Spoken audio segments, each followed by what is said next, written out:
Here in this video, I want to talk about the #1 brain focus tip. If you have any lack of focus or brain fog, this video is for you. And it has to do with something that's related to blood sugars, okay? When the blood sugars go high, you have a whole series of symptoms, okay, that relate to cognitive function in your brain. When the blood sugars go low, you have a whole series of additional symptoms that can occur. Let's just kind of talk about the difference first. So high blood sugar, and that would be mainly diabetics or pre-diabetics, brain fog, headaches, loss of memory and focus, vision issues, your vision starts going, absent-mindedness, things like you go in a room and you're like, okay, what did I go in here for? Drowsy, that's for high sugar. Mainly it's going to be sleepy though. You're going to like want to take a nap. And try to go to school, try to study when your blood sugars are high. It's almost impossible. And then we have low blood sugars. And even diabetics, they can have high and low depending on if they're taking their medication, it drops too low. Okay, low blood sugars, forgetfulness, anxiety from worry to panic attacks, nervous, irritable, highly critical, restlessness, depression, confusion, OCD. I would venture to say over 50% of the mental disorders that a lot of psychiatrists use are related to blood sugars, but they never look at the blood sugar issue at all. Instead, you put on a medication, unfortunately. But it really does affect the brain because the brain needs fuel, okay? It could run on sugar fuel. It can also run on ketones. We'll get into that in a second. But the point is this. Blood sugar issues are related to consuming too much sugar. That's one thing. Consuming too much refined carbohydrate. The worst advice for a diabetic or anyone for that matter is to have 5 small meals a day and spread out and have snacks because every time you eat, you spike insulin. So insulin is the issue, and there's a condition called insulin resistance. If you watch my videos, you pretty much know all about it. If you don't, click the link below because that's very important. But here's an interesting situation. You see these commercials on people being tired and consuming an energy drink or a Snickers bar. All you're doing is you're temporarily for a minute spiking, and then boom, you end up with brain fog maybe 5 minutes later. So what happens is over time when you do that is you have this blood sugar that the door that opens the blood sugar into the brain is insulin. So that's the hormone that regulates that sugar.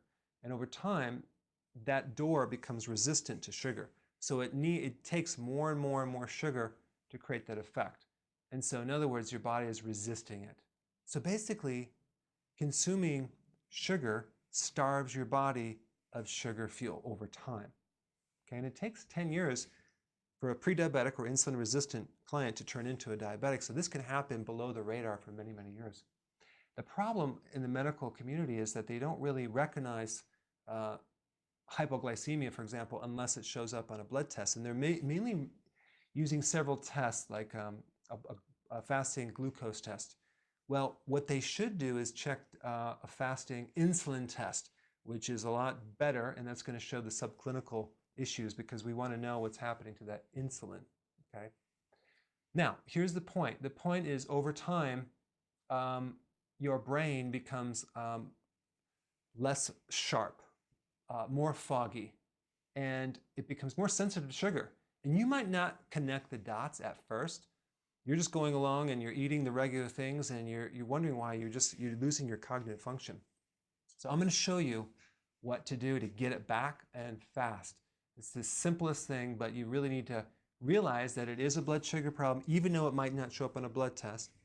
And that's probably why when you eat sugar, you feel better temporarily, but then you crash and burn. So we constantly are trying to raise the sugar up when it's kind of coming down. But your brain would be much better if it ran on a different fuel source, and it's called ketones. And to do that, you have to consume, you actually have to drop your sugars way, way down, as close to zero as possible, actual added sugar and things like that. And you would compensate by adding a little bit more fat. But over time, The consumption of excess sugar and refined carbs will decrease oxygen to the brain. Okay, so that's probably reasons also why when you exercise, you might feel better with your blood sugars because surge of oxygen. And also it helps to temporarily kind of adjust your blood sugars. Also, the brain becomes atrophied. It gets smaller over time with too much sugar. I mean, what do they feed you in the hospitals? It's all sugar, right? It's insane. When I broke my shoulder, when I fractured my shoulder, I was in the hospital, and you can't eat before surgery for a period of time. So I was literally starving. And so I get the surgery, and then I wake up and I am just so hungry. And of course, what do they have? Jello, crackers, yogurt with sugar. I mean, I just ate it, and man, did I have a crash after that, blood sugar crash. So I'm looking at this situation. It's just like, no wonder people have a lot of issues with going to the hospital and trying to get healthy, right? Now, here we go. Atrophy and then starvation. So basically, sugar starves your brain of fuel or sugar over time because you'll develop a condition called insulin resistance, okay? So that is what's going on. So what you want to do is you must do several things right off the bat. You got to cut out the sugar. You have to stop eating sugar, okay? Anything sweet, you have to cut it out, including honey and agave nectar and all that stuff, okay? That's number one. Number two, stop snacking between meals. So those two things are the most important, regardless of what else you ate. I mean, if you just did those two things, you would probably do very well. So what I like to do is in the morning, I don't eat unless I'm hungry. So like this morning, I went till 11 o'clock before I ate breakfast. Why? Because if you eat when you're not hungry, you'll spike insulin, and then all of a sudden it comes down, and then guess what? You're going to be hungry again. You're going to be craving sugar again, or just be hungry in general. So basically, eating creates more hunger. So 11. So right now it's probably around 2:20, and I'm not eating lunch and probably until 4. I'll probably go to 4 and I'll have my late lunch. I'll probably just have 2 meals a day, and my body can do quite well on that. But the point is that you don't want to eat when you're not hungry, and then when you eat, have protein, healthy fat. I'll put some links down below with specifics.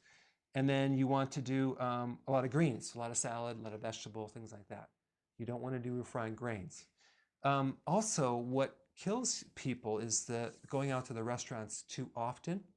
You go to the restaurant, and it's really hard to find food without them bringing the bread. Last night, I went to a restaurant, and the first thing they brought was the bread, okay? And they put it right in front of your face. Well, you're already going in there a little hungry, right? So it's really tempting for a lot of people. The bread, and then you have the dessert, and you have the wine, the whole thing.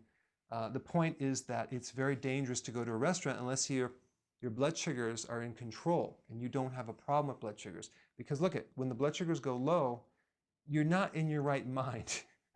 You're kind of, you're not going to be as rational. You're not going to be as disciplined. So that's the danger of going to a restaurant, because it's too open for the wrong options, okay? So anyway, I wanted just to create a video on this. I hope some of this kind of put things in perspective, but if you want to get your focus back, you have to fix your blood sugars. Thanks for watching.